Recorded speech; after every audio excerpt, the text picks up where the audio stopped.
Hello everyone. We're making fun. Mana mana. Why does my head look so small and yours look so big? Because I'm further back. So, hi everyone. My head's really not that small. His head is that big. What we're talking today is about energy. One of most important parts when you start doing dog training or rehabilitation, the first thing you want to do, hi Steve, is to connect. So from my understanding, and that's why today I have Barbara, who is an energy healer, most of you know. She's coaching other healers, and the main thing she uses to work with dogs is energy. We know energy just from switches and electrical energy. We know energy from magnetism, but I want to introduce you guys today how to implement energy in dog training and dog rehabilitation. So one important part that I thought I should share in the very beginning, and Barbara will give me a little bit more input, is how dogs connect with humans and what the energy feels like. And my word to Barbara. What am I talking about? Why don't you ask me a couple questions? I ask you a hint of question. So first of all, how do dogs connect with humans from the energy level? For example, when you approach a dog, and we had the session yesterday where you said the dog came up to me and he connected with me. Right. Tell me a little bit more about that. First, I think they recognize your energy field. I don't know if they see it or they smell it or how they perceive it. I think it could be both depending on the dog. It could be a number of different things, but they get a good idea. You ever notice what good judges of character dogs are? I think that it has more to do with them being able to perceive a human being's energy field as opposed to reading body language and things like that. So I think that even though they can be intuitive about body language, I think that it's more to do with the energy field. They can read when someone's got negative energy around them, and they can sense spirits. A lot of them can actually. So on that level, that's the first level, that them being able to perceive our fields. They can also even perceive disease in the human energy field, very much like medical intuitives might be able to. Some people think that maybe they can smell cancer or smell an illness. I think that some dogs probably can, but again, I also think that it's more on an energetic level than a physical level. It's just my personal belief and something that I've kind of found to be true over the last 17 years. The second way that they connect, and that's the second way that they connect, and I think that it might explain a lot how dogs know when you're leaving your office. They'll immediately get up from the bed and they'll sit and wait by the door because they know you're coming home. We did that test last time. I left the house. I didn't message Barbara when I'm leaving the house and went to the office, and she asked, what time did you leave? And I give her exact times. It's that exact time. The dog went downstairs and was waiting for you. So actually the moment I have my intention, the dog reacts to that intention of me driving home, and he receives that as home. So BBC did a very interesting interview in the past, and they had actually real-time cameras setting up at the person's home, where the dog was living, and at the person's office where the person was working. So without the person who was working knowing what time they would leave, so that she didn't have a trigger time, suddenly between the producer and the cameraman, and they had camera time rolling at the same time, they said, okay, start. And so the cameraman told the person, okay, let's go back home now. And the moment the woman, and I will find that video, the moment the woman stood up and got ready to get home, the dog went down to the stairs and stopped waiting at the door. So that was proof that without any interaction connection, out of nowhere, with no any triggers, the dog got the message owner is coming, and therefore he's been waiting at the door. Well, here's why. Go ahead. When you're talking about human beings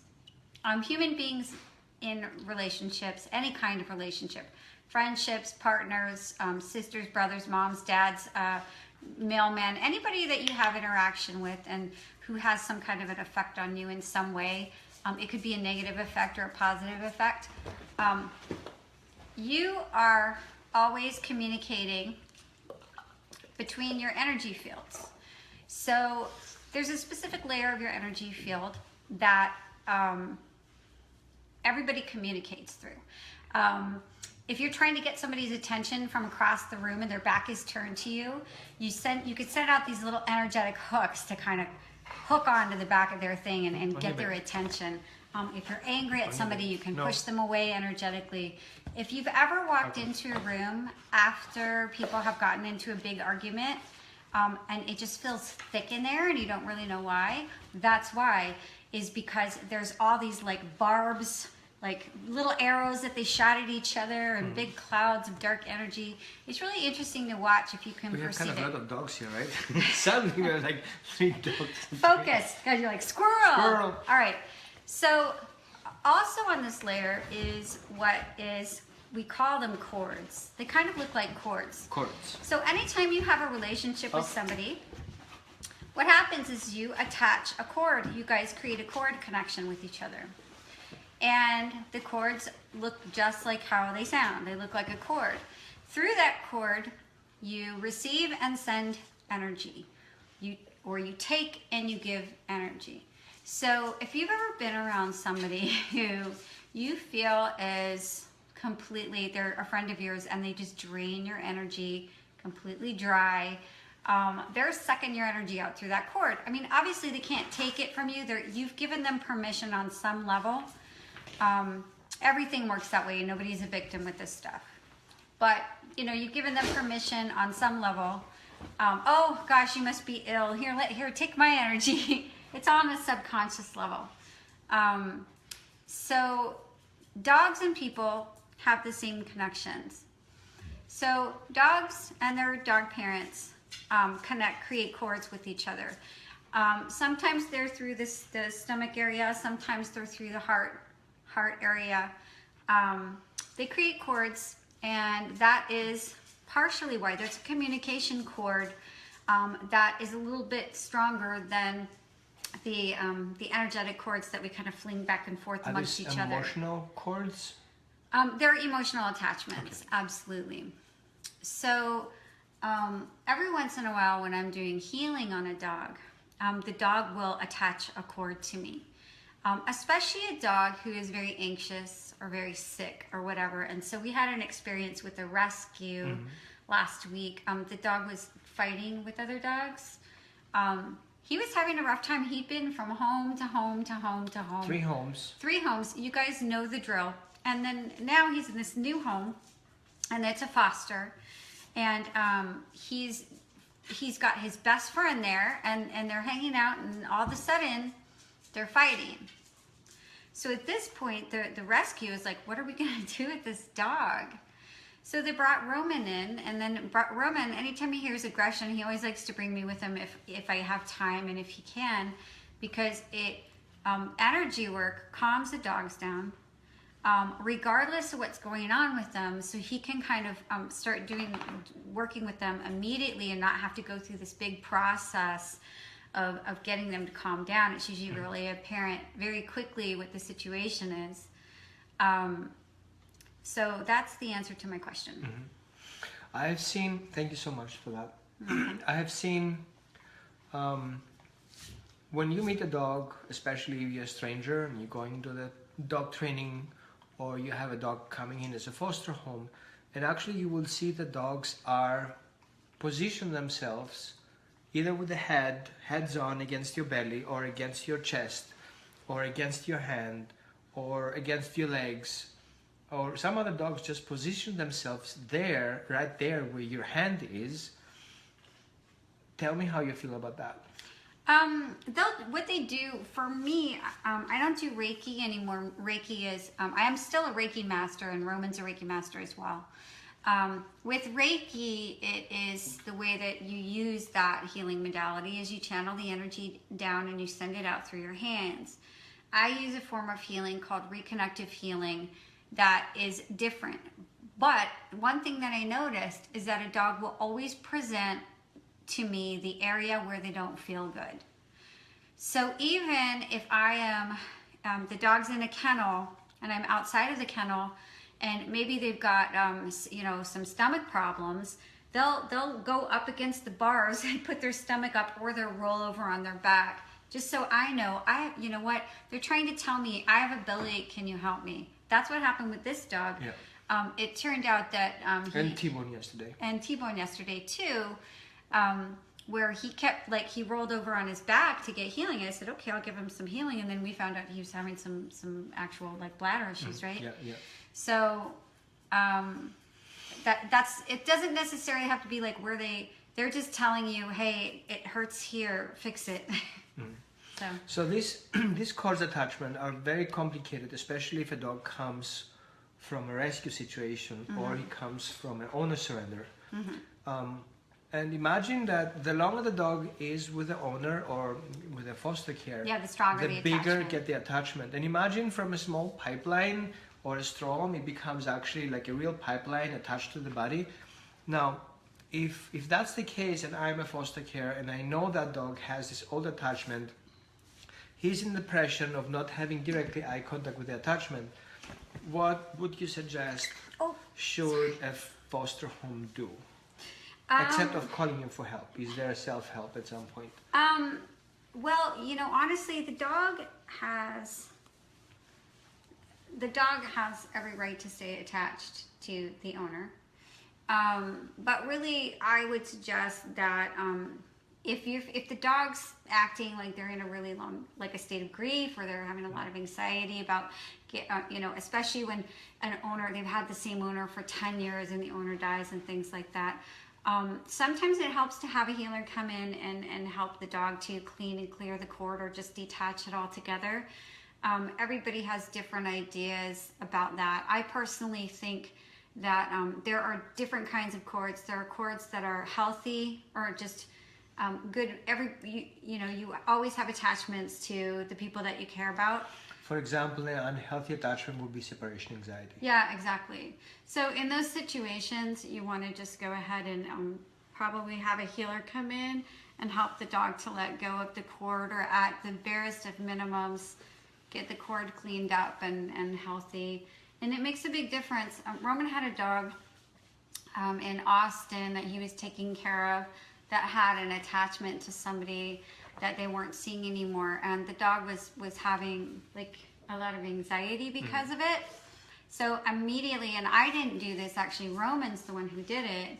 He just worked on the cord. He sent energy and intended that it be clean and clear, and I think you even kind of intended that it detach, right? I sent a message to the owner to do a certain procedure. Yeah, it was immediate change, so it makes a difference. Do you guys have any questions so far? Have you fallen asleep yet? So one other thing, meanwhile, I was seeing is that when we have a dog licking at your mouth, it's difficult to concentrate.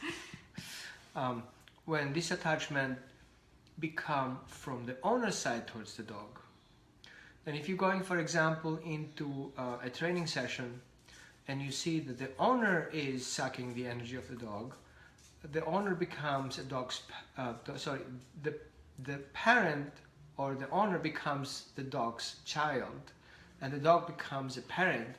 So there is a need attachment from the owner towards the dog.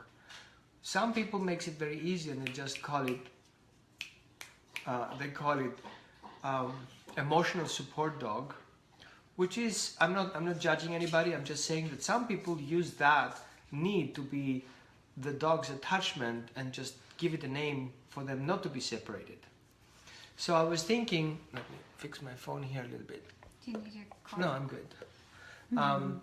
That we need to talk a little bit about that. So how do we recognize these attachments from humans to dogs? Do you have any tips?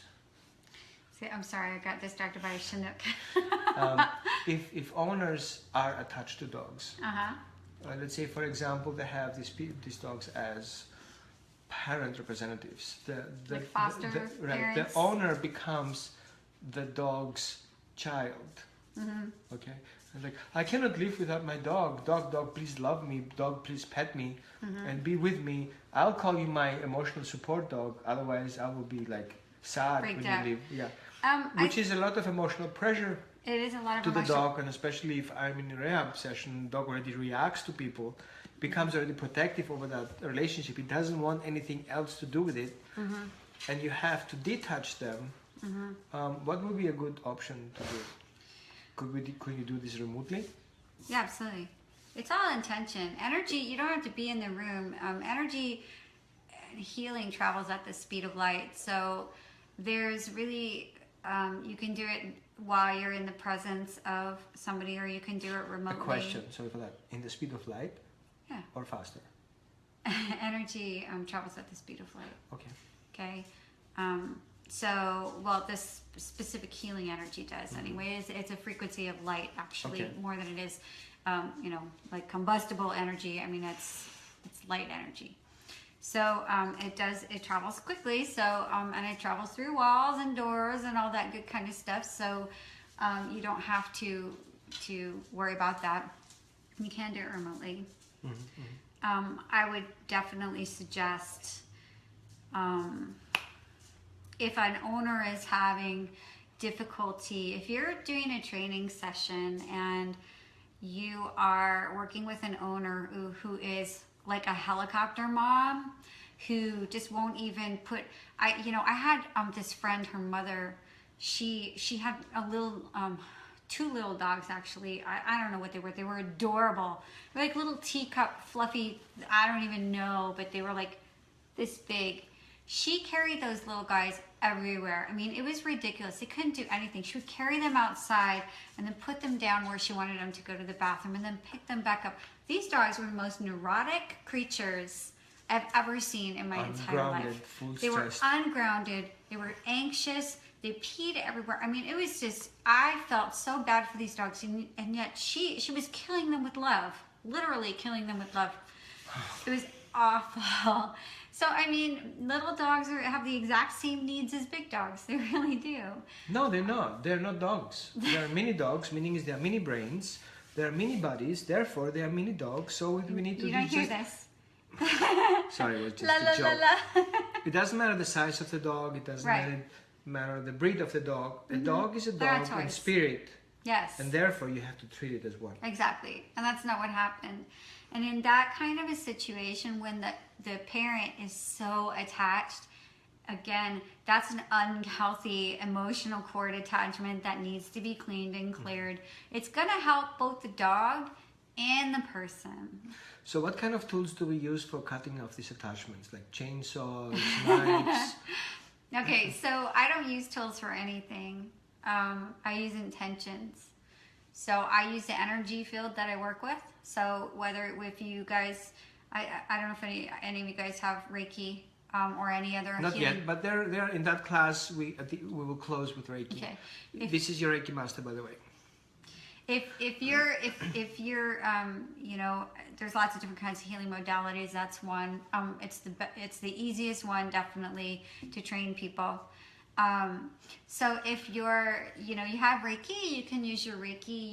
You can actually heal the cord with your Reiki, or you can intend to heal the cord. You can't heal anything that doesn't want to be healed, but if it wants to be healed, then you go ahead and you can use Reiki to heal it. You can also use intentions in a specific ways. That's a whole nother, that's also part of the Reiki thing, is working with intentions and energy. But you don't actually technically need to have an energy healing modality to be able to do this. You just do a visualization of where you're kind of seeing the energetic cord detach. There's lots of different ways. It's kind of it'd take a little longer than to sit here and describe how to do it right now, but that is possible. You don't have to be a healer to do it. You can do it in your own lives and things like that. Again, that's a class in itself. I'll prepare something for that. Yeah. Maybe we'll do a video on that. Now the other question is, can an item like a crate have an attachment? Of course, yeah. A good attachment, like I love my crate or I hate my crate kind of thing? Well, items retain energy. So, you go to like a thrift store or a swap meet, sometimes it just feels kind of weird in there.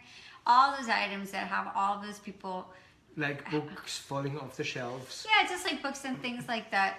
They retain energy. They retain happy energy and sad energy. So do places, houses and homes and all that kind of stuff. They have cellular memory. Everything that has cells in it has cellular memory. And that's not esoteric. That's kind of a documented reality.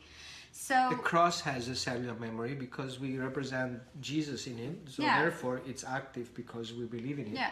You can have a dog crate that's had a really freaked out dog in it, a sick dog, an angry dog, a dog who's scared of the rain outside. And it can retain that, especially if that kind of energy has been going on in that specific crate for a while.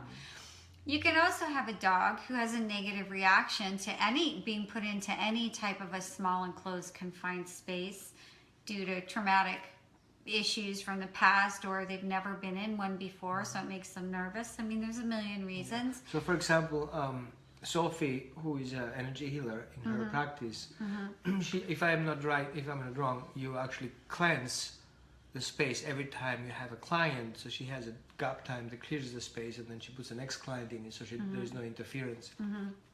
But I think the same thing is when you bring a dog to the vet and you bring him in that office where everybody's dying and get treatment for, and the dogs actually react to that just getting in the vet's office. They don't react when they're going to the groomer. No. But they do react if they're going to the vet's office. Well, yeah, it's not scary because in of there. the smell. Yeah, there's a lot of different reasons. There's a lot of fear and death and horrible feelings in there. So I think that when they're having anxiety about it, when you do Reiki or you do energy on the object that the dog's afraid of, it tends to kind of help the dog feel okay with it, regardless of whether the crate itself needs to be correct. It's got negative stuff, or if the dog is having negative stuff. Just the intention to create a healthy space. I mean, I did that with T-Bone. You saw that. He just hated going in a crate, and I Reiki'd it for 5 minutes, and all of a sudden he was like, woo! He went right in. I mean, treats help, but I did the Reiki on a leash. Yeah, that helps. It helps. It's a really good. It doesn't help with coffee. So you have a coffee and you need milk. You cannot Reiki the coffee to have milk, so that doesn't work. No. It might maybe make it not hurt your belly so much if you drink too much of it. You can Reiki your water before you drink it. Yeah, exactly. Yeah, thank you so much. It's very interesting. Does anybody has any questions? So what we do here basically was, because some of you guys bring new dogs in the home, some new foster home, and you see the dogs are reactive to a home, they are reactive to the crate, they are reactive to the car. There is also the cellular memory on the dog that is associated with a certain energy. So if you come in as an energetic mess because you just got stressed because you had just put the dog down on one side, and then you go and pick up a dog from rescue, and you have this energy field on you, you have to change your vibration. You have to change the level that you're vibrating so the dog can accept you. And I've seen sometimes when we go in a home where the dogs are really reactive to people, and Barbara comes in as an energy healer that I call her for, and I come in as like, yeah, whatever, I'm just being there, just a patient, and see what the dog is doing, so he will be triggered. He actually is being triggered by Barbara, who comes in with a good energy. And how would that look like? How does it work? I think the reason for that is, first of all, dogs are perfect, and when they get upset, usually it's got something to do with humans. The human in their space. I mean, my personal belief is that 100% of animals and their problems are that when, in your home are there to teach you. You might not have caused them, but they're there to teach you something. Okay, it doesn't mean that they're trying to show you something within yourself that you're doing wrong. That's not what I'm saying. I'm saying that if you have a dog that maybe comes into your home and they're really super reactive and they've had a serious amount of trauma, things like that, and you're an easygoing person who meditates every day and does yoga and whatever, and you have this freaked out dog in your space, it's not showing you that it's somewhere inside of you you're freaked out. Maybe what it's doing is helping you as a healer to see what that looks like and to have more patience. It's helping you to become a more patient person. So that, my belief is that dogs always are there to teach us something, whatever it is. So sometimes in that situation, it's for me to recognize that I can't help everybody. And that sometimes, and the dog's saying, back off, I don't need your help. I know why you're here, and I am not ready for you. And there's nothing wrong with that. I mean, we were in a situation a couple weeks ago where we both thought I was going to get bit. I was literally just standing there, and I wasn't directly standing towards a dog. I was in a position that was not I will threatening. post that video. Yeah, I was in a position that was non-threatening, and the dog, I was absolutely convinced this pit bull was going to rip my throat out. So and I know that it's because the reason he brought me was to do some energy work on the dog. And after probably about a half an hour, he chilled out around me. Yeah, that's why. That's what I think it was. But there's always a different reason for that. But that in that specific one that just happened, that's why I think it was. Yeah. I think what you mentioned before, when dogs see people, I have the feeling that beside the smell and the hearing and the temperature, I think they can perceive a phasma of light that we don't see. So we have some people who can see aura in people, and it was like, oh, you shine blue, or you shine green, or your aura is off. Some people see that, I don't question it. But I think dogs do that as well. And if we see these aura pictures, and I will post a few of them, from different type of people, a sick people, an angry person, a loving person, a meditative person, I think dogs see that picture. And even if you come in as a person, they will recognize you basically as that picture, because that picture doesn't need really light. You shine at night in that frequency. So if you are a predator, you will shine in a different light, and if you are a prey, you will shine in a different light. Therefore, a dog will see that relationship, and he can connect, as we spoke before, with that individual or with that animal, in order to eat it or to protect it. Right. Hey. Yeah, somebody's chewing in my hands. So in that context, what colors would a dog see if he could see aura field? If you could see a or an or a field? An aura field. I don't know. Like, could it be an angry person would be spiky? Oh, okay. So like emotions are different. I'm not sure from an animal's perspective what colors they see and what colors they don't see. I do know that in the human aura field that different emotions have different colors, and they look different. A lot of times when you're angry, depending on the kind of anger, it could be a red, but it's not a vibrant red. It's more of like a dark, like the red-black in this painting up here. It's like a darker, kind of muddier red, and it can be cloudy. Sometimes it can look like little arrows shooting out different colors, but usually anger is like a red. If somebody's depressed, it can be grays and blacks. When it's happy emotions like love, can be pink. Sometimes people see green. Like hearts. Yeah. With energy, dogs like very earthy energies. When you have people who are really high frequency, sometimes it can make them a little bit uncomfortable when they're first around you because they're not used to seeing that.